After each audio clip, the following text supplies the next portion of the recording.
Morning. Thanks for joining us. So this is our pre-conference session on non-traded vehicles. So non-traded vehicles, for a couple years, there was only a couple, and now there's 21. Owen, can you explain to us why there's been such an uptick?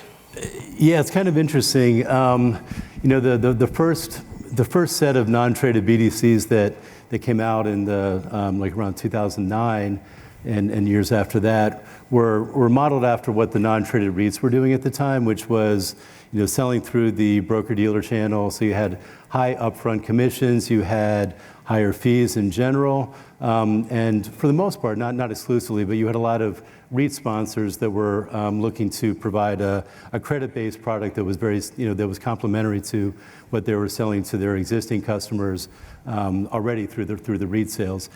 And over time, what has happened is the REIT model has adapted tremendously, all sorts of different changes, whether they be legislative or regulatory. And we're looking at a market now that is completely different, a product that is completely different. These are generally not sold through the broker-dealer channel anymore. You have large asset managers, global asset managers that have come into the space. You have lower, in most cases, they're selling at NAV, they're repurchasing at NAV. Most sales are not being made with any, most sales have no commissions at all up front. And you have lower fees, greater liquidity. And as a result, the product has become more amenable to different distribution channels that had wanted no business of it 10, 15 years ago. So the channel or the capital raising is the key. Kristen, maybe you can go into a little more detail about where the non-tradeds are being offered? Yeah, as Owen mentioned, recently we've seen non-tradeds have significant success offering through established wealth management platforms, but we've also seen them through pretty much all the other possible channels, including brokerage and transactional-based accounts, fee-based account programs, which are more commonly known as wrap accounts. Certain RIAs offer them. Bank trust departments, or really anyone that's authorized to act in a fiduciary capacity for its clients or customers, and then also directly to endowments, institutional investors, and pension funds. And beyond the capital raising, which obviously all those channels are really helping and making it look even more like the non-traded in the same platform, but what else happened, Kristen, as far as multi-class relief, and how is that structured? In order for a BDC to offer multiple classes of stock, they need exemptive relief from the SEC, and so have that now, and they can offer the multiple classes. Right. It took about 7 or 8 years to get that. It took a while to get there, but now that they have it, it is more routine, and we've seen. As long as you stick to the form, it usually comes out within a reasonable period of time, a few months. And so you have various classes. You have Class I, Class S, Class D, and all of those have different fees attached to them. And that's, folks may do one class versus another class, more of, less of. So it allows the classes to be structured to what the various distribution channels are accustomed to seeing in terms of fees. And then they're generally continuously offered through a registration statement, which is another element of time because you need the SEC review, and then Owen will talk on the state blue sky process a little bit. And then in order to allow some liquidity, they undertake periodic repurchase offers. And some of them contemplate a liquidity event within a set period of time, but more commonly, they are structured to be perpetual life entities. And that's really almost versus that used to be 5 to 7 years, similar to the non-traded, which was 0.1 people refer to, and this is what we're talking about as that was 0.1, this is 0.2. So what are some of the operational issues, Dwayne, that you got to take into account? And so the way I like to think about a non-traded BDC is sort of like a mix between an open-end fund and a closed-end fund. And for that, I mean that the SEC exemptive relief that is applicable to these multi-class non-traded BDCs is they take a lot of the same rules that apply to an open-end fund and they try to apply them to a closed-end fund. So from a broad perspective, as Kristen mentioned, you have to file an N2, but due to the fact that these are continuously offered, you have to file a prospectus, and that prospectus has to be updated when you make a sale. So what this means is, and also one thing I should mention is that non-traded BDCs cannot incorporate by reference because they don't have a public float. So what that means is they have to continuously update the prospectus with prospective supplements to include the 10K, the 10Q, any material information that's included on an 8K. So there's this constant sort of updating of the prospectus so that they can sell on a continuous basis. Like other BDCs, FINRA Rule 2310 applies, which caps organizational and offering expense at 15% of gross proceeds, and then also it caps the compensation that is received by FINRA members to 10% of gross proceeds. Usually that isn't a concern in other BDCs because there aren't any upfront sales loads or they're very low and there are no trail fees, but it is a concern for multi-class because you have these trail fees and you have to keep that FINRA cap in mind. Under the exemptive relief, Rule 12B1 applies to multi-class BDCs, which governs the payment of distribution-related fees out of the BDC. So this requires the BDC to adopt a written plan. It has to be approved by the board. And importantly, all distribution-related fees have to be covered under that 12B1 plan. You can't pay fees outside of that. Also, under the exemptive relief, 18F3 applies to multi-class BDCs, which requires the BDC to adopt a multi-class plan. The multi-class plan has to basically specify what the different classes are and what things apply to those classes. And there are some limitations on what you can do in the classes. So the first limitation is that the fees associated with any specific shares have to be paid by that share class. The second one is that if an item affects a share class, then those shareholders have to have the exclusive right to vote on it. But otherwise, the classes have to be treated the same. There are a number of other rules that apply in the exemptive relief that go to what you can do for the distribution-related fees and the variations in sales load, which is 22D1. But basically, it's a lot of mutual fund rules that apply to a closed-end fund. And it's something new for BDCs, and especially BDC boards. Kristen, what do the boards have to do to comply with 12B1? So 12B1 has a number of corporate governance obligations sort of baked into it. Many of these are things that the BDC boards would commonly do regardless of whether they were subject to 12B1. But it requires that independent directors nominate other independent directors. If the board has independent counsel, that counsel has to meet the 40 Act definition of independent counsel. The board has to conduct an annual self-assessment and meet quarterly in executive session. And then the independent directors have to be empowered to hire employees or retain advisors as necessary to carry out their duties. The biggest difference is that the boards of the multi-class funds with 12B1 plans are required to reapprove those plans annually. Reapproving the plan requires the board to make a determination that the plan provides a benefit to both the company and the shareholders, and there's, I think, 9 factors that are generally considered by the board when they do this. And then all of these obligations are in addition to the general obligations and requirements that all BDC boards have to comply with, including having a majority independent directors, approving the advisory agreement annually, and then a 38A1 compliance program and chief compliance officer. So this is something really that needs to be, some time needs to be spent with the board to understand how to implement this kind of exemptive relief. And then, Dwayne, maybe you can come back and just describe how the fees get broken up between the classes. Sure. There's two types of fees that you are able to charge under the exemptive relief. You have asset-based distribution fees, and then you also have asset-based servicing fees. So the asset-based distribution fees usually come in the form of an upfront sales load. That's typically 350 basis points for the Class S shares, 150 basis points for the Class D shares, and none for the Class I shares. Importantly, these fees are paid directly by the shareholder. They're paid by the shareholder to the BDC, and then the BDC reallows them to participate in broker-dealers, or they're paid directly to the broker-dealers. As Owen mentioned, a lot of broker-dealers waive these fees, and so a lot of times they're not paid, but they're able to pay these fees. And this is sort of different from what you would experience in a private BDC, where the advisor pays the broker directly a placement fee. So these are fees that would be paid by the shareholders if they are charged. The second type of fee that you usually have are servicing fees that are paid under the 12B1 plan.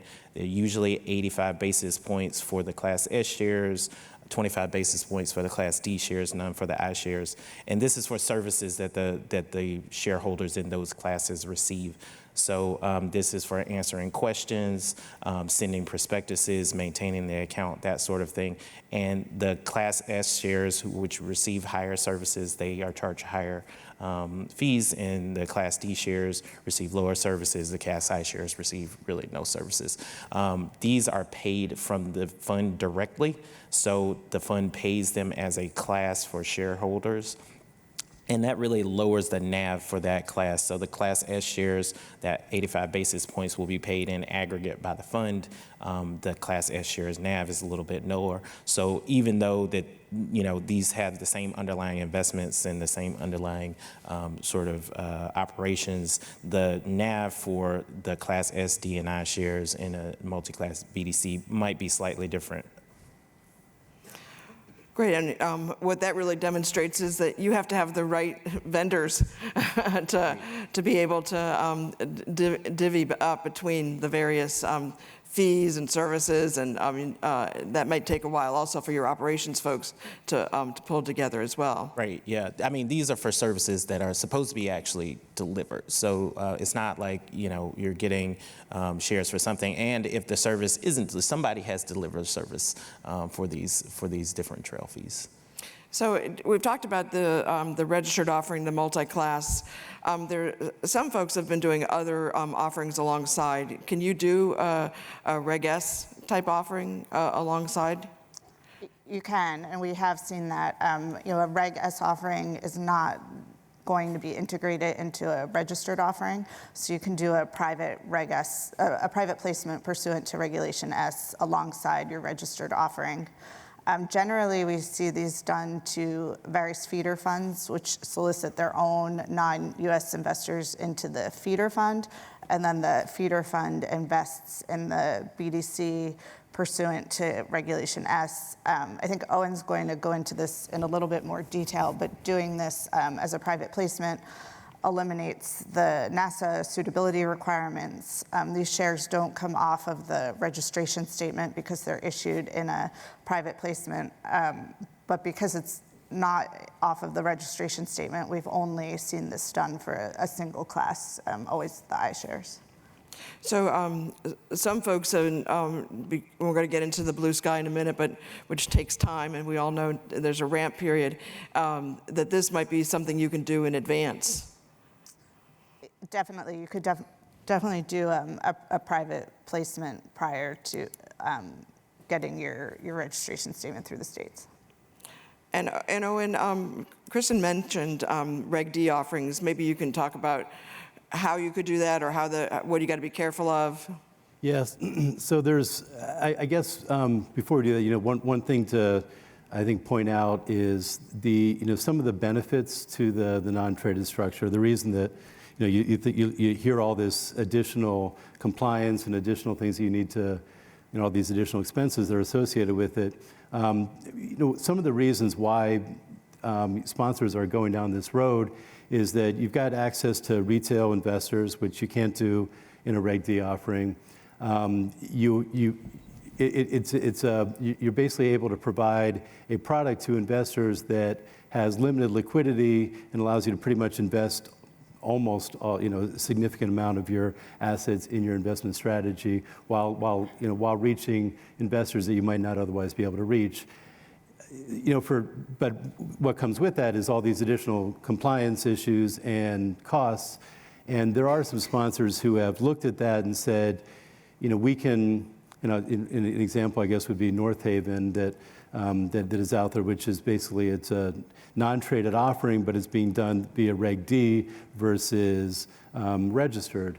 And if you already have the distribution all set up and you can access the wirehouses without having to do a registered offering, then you can really bypass a lot of the additional costs that you would otherwise have to assume.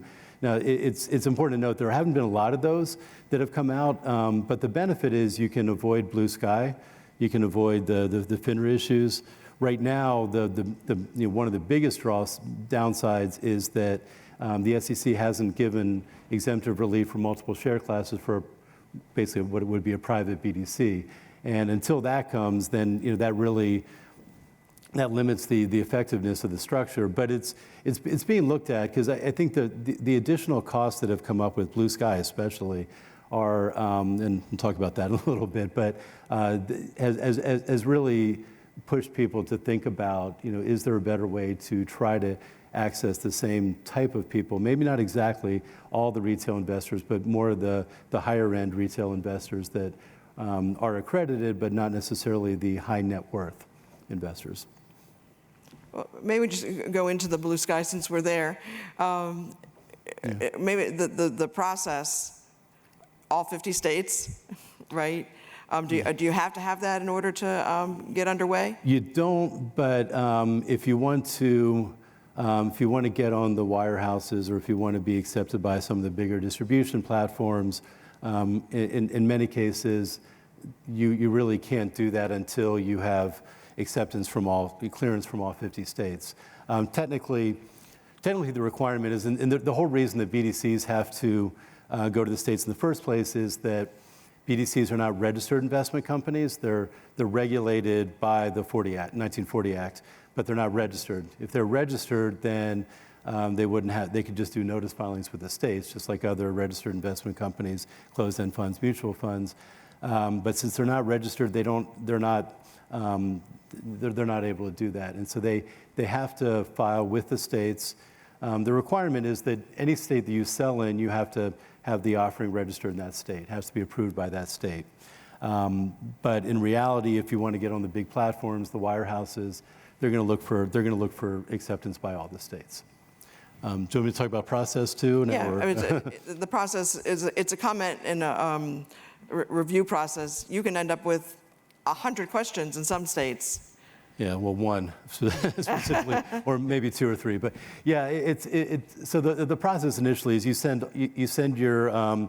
So the states they're reviewing the offering based on standards that NASA, the North American Security Administrators Association, I think that's what it is, put out that relate to they're called the omnibus guidelines. So they apply to any offering that doesn't specifically fall under another category. And so the REITs have their own guidelines. BDCs don't at this point, although that's something that they keep saying they're going to put together. It's just taken a long time, and we don't really see a lot of progress on that front. So BDCs are subject to the omnibus guidelines. These were initially drafted primarily for partnerships. So there are a lot of provisions that don't fit all that neatly into the operating structure for a BDC. The states generally look at the governing documents. They're going to look at your trust agreement or your charter, your bylaws, your advisory agreement. They'll look at your prospectus a little bit, but not that much. Or for most states, they won't look at the prospectus very much. And they just want to see compliance with everything in the guidelines. And that is a challenge because a lot of the provisions in the guidelines don't fit all that neatly for this kind of a structure. There are a number of states that will not review the registration statement at all. There are a number of states that will look to more influential states like Washington or Ohio or New Jersey and say that once they've approved it, then we're good too. And then you have the states that are really looking at these, and they spend a lot of time and a lot of effort, and you can get comment letters like Cynthia mentioned that are more expansive than what you get from the SEC. And being able to comply with those, there's not a lot of, they will listen and they'll take phone calls, but for the most part, they want to see compliance. They're not necessarily looking for, a discussion. And I think a lot of that really stems from their experience with non-traded products. The way they view non-traded products is the way non-traded products were sold 20 years ago, which is high commissions, high products that need to be sold, that are sold, not bought. In other words, nobody would come to they view this as a product where nobody would come to their financial advisor and say, I need to get into a non-traded REIT, or I need to get into a non-traded BDC. They view it as a broker-dealer going to people saying, you need to get into this. And meanwhile, they'll collect their commission checks. The problem is the structure has changed dramatically since then, but the states really haven't adapted. They don't see it as much of a shift. They see it as the same product as it was. So they're very suspicious. And they view this as a illiquid product that is not necessarily in the client's best interest. So most of that is processed, and if you can wait out the time and you're trying to get to a retail base, all of that might be worthwhile, even if it's 8 or 9 months, in order to, because there's quite a bit of money being raised still today. I mean, the BDCs are raising almost the same amount of money as the non-traded REITs, which have been around for a long time. What's the biggest issue with the state? Is that concentration? Maybe unpack that. Yeah, there are a couple of things, and these. So there are suitability standards that many states will issue, and also concentration limits. Suitability standards are, so the NASA guidelines themselves already have a suitability standard that investors have to have at least $70,000 in annual earnings or $250,000 net worth in order to invest in a non-traded REIT or a non-traded BDC. There are a number of states that view those numbers as being too low since they haven't been updated in probably 20 years. And so they'll impose higher suitability standards. So they'll say, instead of $70,000, it should be $100,000, and for net worth, it should be $300,000 or $400,000, whatever. So there are a number of states that will impose those, and that's just for their investors.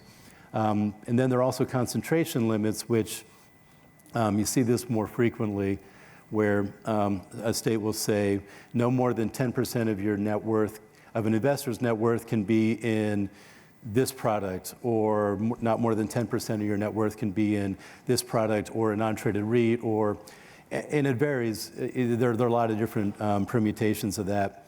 The biggest issue, I think, that comes up with large distribution platforms and wirehouses is that it's really complicated to have a system where you're basically you have maybe 15 or 20 different concentration standards, some of which are very vague and might just refer to various affiliates, which could mean a lot of things, and it could mean listed products or mutual funds or closed-end funds that are traded. What they'll do is they'll adopt the most restrictive and they'll apply it across the board. And so that has a real negative impact on some of these products. I mean, it hasn't slowed down fundraising, but it at some point in time that's the sort of thing that could catch up if it's just because there's a tendency to try to apply those to more than just the state that's issuing the standard itself. And this is a big controversy that really hasn't settled out, other than there are certain states who really are pushing forward and trying to this may be one of the terms that creates difficulty in raising a lot in that retail channel. Yeah, and it's a lot harder for, I think, one reason why you don't see a lot of smaller non-traded BDCs, which you used to see, is because if you don't have your distribution network set up, it's very difficult to raise capital under some of these. Incidentally, NASA recently tried to amend the non-traded REIT guidelines in order to have a concentration standard to be applied across the board. and there was just a tremendous uproar in the industry. And the thought was that they would take that and use that for non-traded BDCs, but the REIT proposal hasn't passed, and so that's sort of in limbo. But it's out there, and they're not going to give up on that. That's something that's very important to the states. Again, we've been hearing about BDCs actually getting their own guidelines, which would make a lot of sense here, although we don't know what they would apply. So it'll be interesting, but we've been waiting for them for 7 or 8 years, and we're not necessarily sure they're going to necessarily help, right? So it's... Yeah, there is some concern about it. Sometimes it's be careful what you wish for, but I do think there would be some real benefit to it. Some of it is education. I think this... getting the states to understand that the Investment Company Act has so many provisions that are provide the same sort of protections to investors that the states want to see, that a lot of that is already there. I think getting them to understand that has been a challenge, but ultimately that's the hope. If you can get that, then the BDC guidelines would be better, because then it would be more specific to what these products are. So, Kristen, we've been talking mostly about equity. Can non-tradeds also get into the debt area? They can, subject to the normal asset coverage requirements that apply to all BDCs. They can enter into secured credit agreements of various types, and then they can also issue unsecured debt. I think we've generally seen the unsecured debt be issued pursuant to Rule 144A.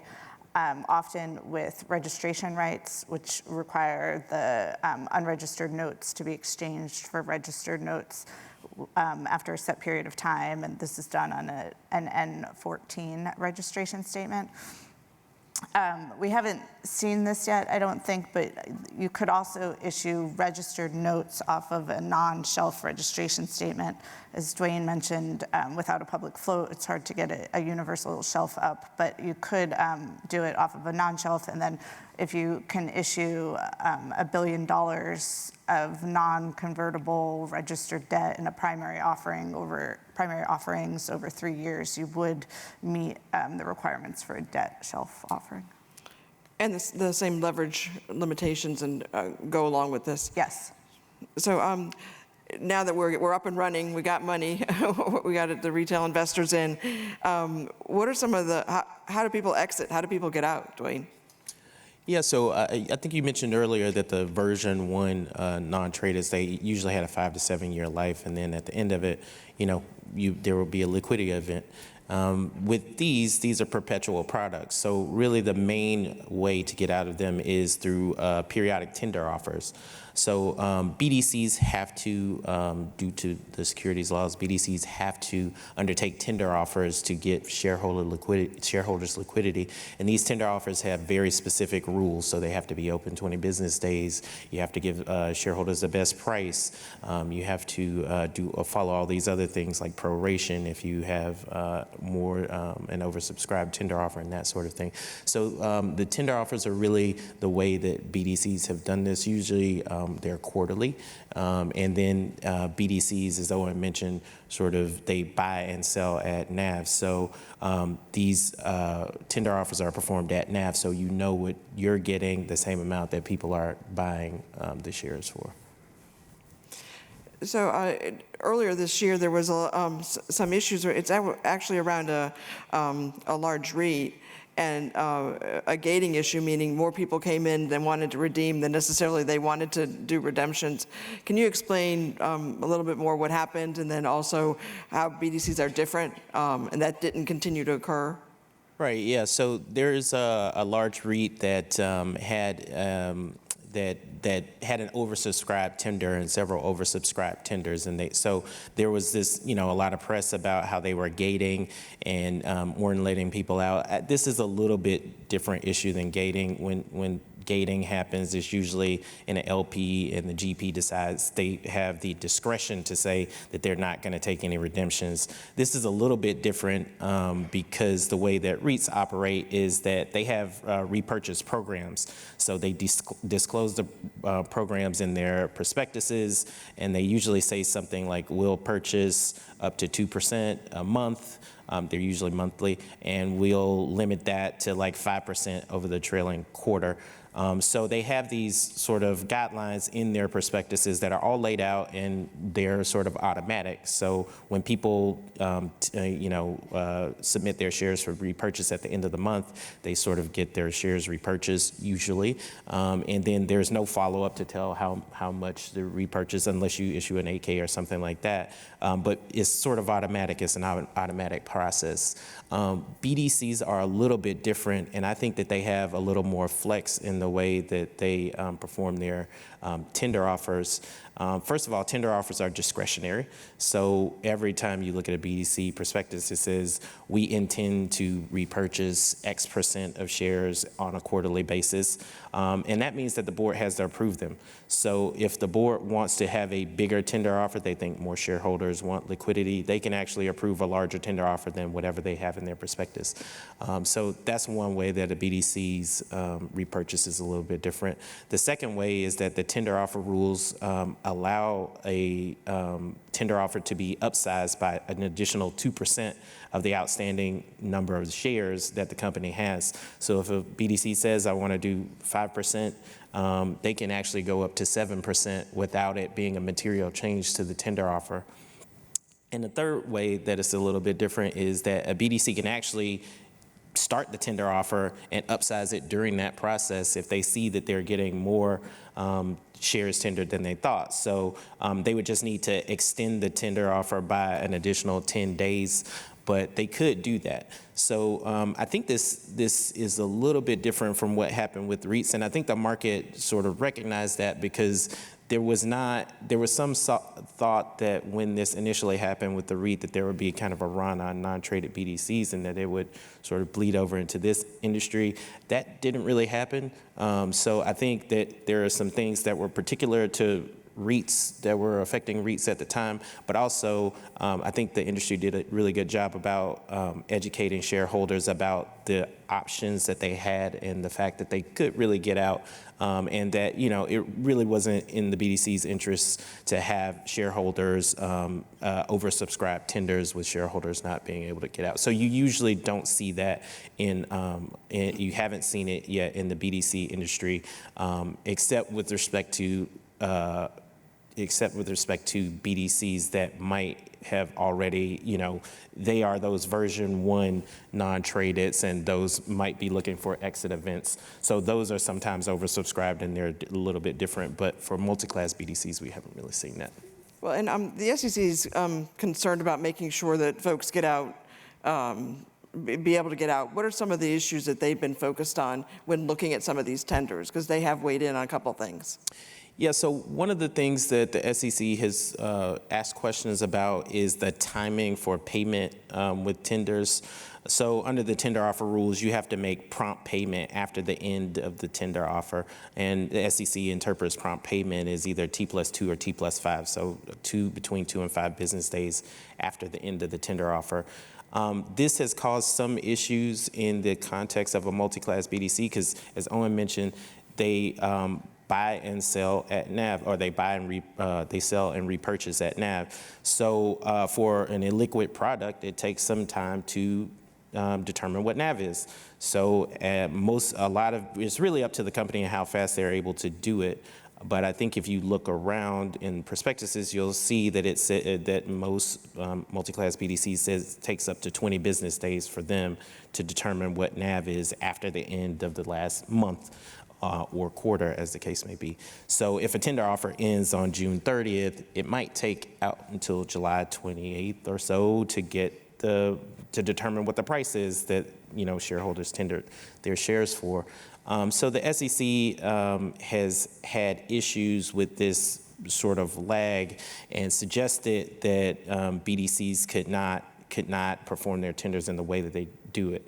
And that's really an outstanding question. The SEC hasn't made any declarations on it, but they are asking questions about that and whether it meets the prompt payment rule. The BDCs take the position that when the tender offer ends, they issue shareholders a non-interest bearing note, and so the tender is paid, but then the BDC later satisfies the note with when they find out the price. My thought is you can pay for a note. A note is a form of payment, right? You can pay for a note unless you can tell my mortgager that you can't, and then I get a free house. But you can pay for things with a note, and it doesn't really. The SEC's position isn't really clear why they don't like this, and they've also allowed this in different contexts. So it's not really clear why they don't like it in this context, or they may not like it, but they have asked some questions about that particular. When it really comes down to timing and structuring, when you're talking about these tenders and the offerings and dividends, and you really have to spend some time on putting that all together, make sure you meet the number of days or that type of thing, because of the fact you're under the tender, and you got to get documents out, and can you use electronic delivery and all that type of thing. Yeah, it really gets administratively difficult because you have to have it open for 20 business days. Those 20 business days fall whenever they fall, and so it takes you 20 business days to do NAV. So if you find out what NAV is, maybe you can do it backward looking, but there's also an SEC requirement that you can't have the current price that you're buying at be higher than your offering price. So then you have to end up doing it twice. So it's not really a good way to kind of make all these things meet up. And I think that businesses and BDCs are doing their best to kind of make these rules work. But it really is difficult. And if you do like I do, you sit down every quarter and have to sit up and count days on a calendar, and then take into account random holidays. It gets sort of difficult. Planning. Oh, and there's a new alternative method out there that may help some of this. Can you maybe explain what's, and it's very recent, so no one really has a lot of experience with it. Yeah, so there's always been, for non-traded products, there's always been an effort to create secondary marketplaces that will deal with excess demand for liquidity. And they haven't really worked that well in the past, mostly because there hasn't been enough volume. If there are a small number of shareholders that want out of this, you might be able to find buyers for those, but they're not going to buy them at a good price. They're going to buy them at a deep discount.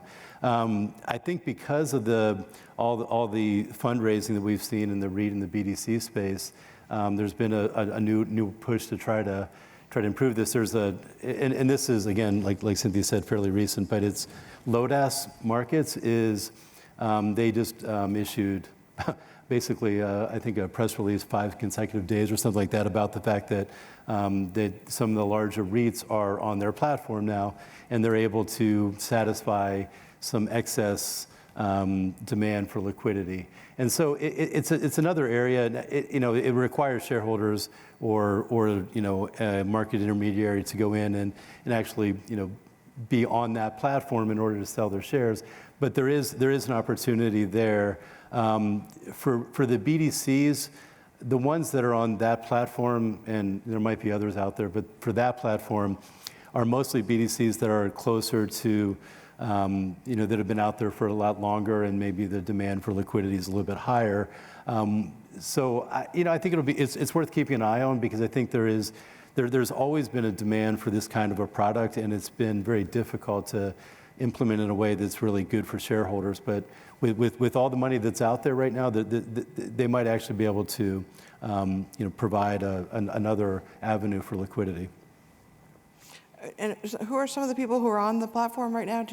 On the BDC side, I think Next Point was one. Main Street? Yes, Main Streets, and then there's Benefit Streets, BDC. I can't remember. Those 3 for sure. There might be 1 or 2 others. Yeah. So, people might want to watch and see what happens with those and what kind of traction they get, but that might be a release valve to some of these issues around the tender. So, Dwayne, maybe you could just give us a little bit of an idea of the ramp time. We've been talking about it a little bit in segments, but just how can we get this product up and going?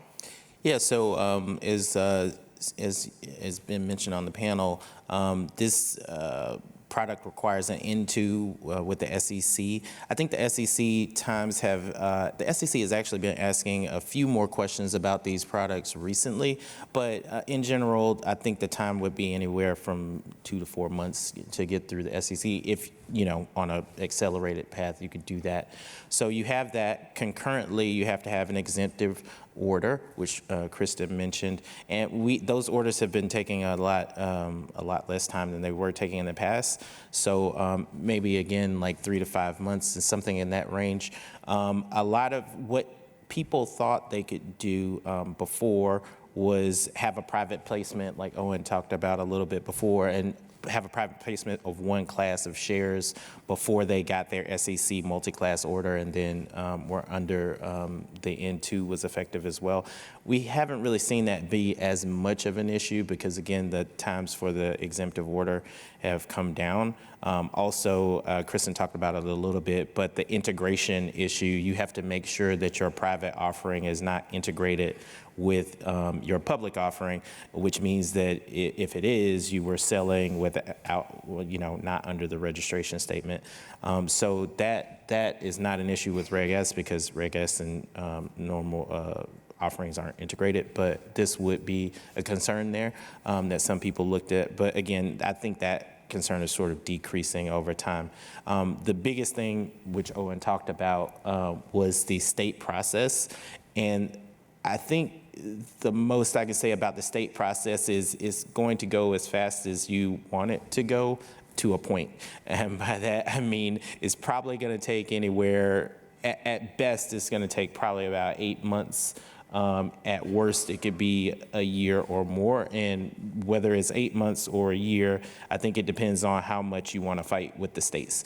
And I can tell you that some states is worth arguing with, and maybe you can make a point, but a lot of them is just not. They won't give on it. And one of the arguments that is really ineffective is you let BDC A do this, and you're not letting me do it. They have no requirement to be consistency or apparent desire to. So What about the argument that you let A, B, C, D, E, and F do it? Why can't you let us do it? Well, because you're G. Because you're what? You're G. Yeah. But yes. G's got to remember that they have to go back annually. Yeah. So they might have got missed the first time. The other issue. Yep. So the states really are sort of a wild card in how long it's going to take to get through the process. What I think can help is one of the things we found that helps is a lot of times people want to file a registration statement just to get on file and have blanks in it, and they think that will help move along the process. It really doesn't help from a state perspective. What we think is the easiest probably thing to do is file as complete of documents as you can in the beginning with the attachments, and then we have found that sometimes speeds up the state's process, but really is it takes a long time to get through the states. Well, and the states have been going through a lot of issues, a lot of turnover, the pandemic. So there is some hope that process improves and gets shorter. And focus on it is, I think, one of the things that we found is the most helpful is making sure you're communicating as much as possible to the states on when you want to go out, what you want to do, that type of thing. That's right. That's right. You got to call. I mean, I work with an associate, maybe he's in here, but I said, Tuan, call them every single Tuesday and Thursday, every single day, same time. So he would call them every single Tuesday and Thursday, and eventually, someone answered. So that's how it works. So one other issue that's come up more recently is there's been a turn to using trusts more and making this even look more like kind of a mutual fund or another closed-end fund. Owen, anything you want to say about the use of trusts? And Yeah, so just like everything else, it's a copycat world, and when I think when one big sponsor has success with with one structure, I think there's a tendency to copy that. Over time, so there was in the beginning there are some real tangible benefits in general to being a Delaware statutory trust as opposed to a Maryland corporation. One of the biggest being not having to have annual meetings of shareholders. But the states have really eroded pretty much all the benefits that you would have from the trust structure and required that any BDCs that are going out right now, the states are adamant that you need to put in your bylaws and your trust agreement that you will have an annual meeting of shareholders. So that was one of the big benefits before. I think, one of the other issues is that the Statutory Trust Act doesn't really have a defined, case law. You defer somewhat to Delaware general corporate law, but in general, if there are questions, if there are interpretive issues that come up, if you're a Maryland corp, for example, well, then there's all that case law that goes with it. There's not as much of that on the statutory trust level, and that can be a benefit. It can be it could also be an issue depending on which way things go. But I think what we're seeing right now is that the benefits to being a trust are, the states have taken pretty much all those away. And you have to go, there's not, as you said, there's not a lot of law behind it. No, they refer, and they'll refer to, what they'll do is if there's nothing in the omnibus guidelines that supports their position, they'll look at the REIT guidelines and apply that. And the REIT guidelines have a requirement that there be annual meetings and various other things. And because REITs are generally corporations and taxed the same way as BDCs, they're very quick to apply everything they like from the REIT guidelines. They'll apply to BDCs to the extent it helps their cause, and this is one of those areas. So anything else you guys would like to add? I mean, one of the reasons that people go through this process and a little bit of pain is because accessing the mass affluent or the retail investor, this is one of the only products that you can do it through, and allowing the exit is one of the things that's still being discussed. So it's a very new, novel product still, even though it's been around for a number of years. You haven't seen a lot of cycling on whether it's going to stay permanently private. I have some questions around whether you'll ever have a permanently private vehicle, whether ultimately people will try and do an IPO out of one of these eventually, or what's going to happen. And then a lot has to do with the economy and whether people want to continue putting their money, to avoid the volatility. They are putting their money here as opposed to trying to go into an IPO or go into the market to buy BDCs. So it'll have a lot to do with that. And then I really think ultimately the real interest in this is going to be how we deal with the states. And there's a lot of questions around the states, but there's a lot of activity around the states as well. So I would say the real question comes down to whether you come up with a 3.0. But that there's a considerable amount of money being raised in this area, and we just wanted to bring that to you today. And I want to thank Kristen Burns, Dwayne Dupree, and Owen Pinkerton for joining me in our discussion today. Thank you very much.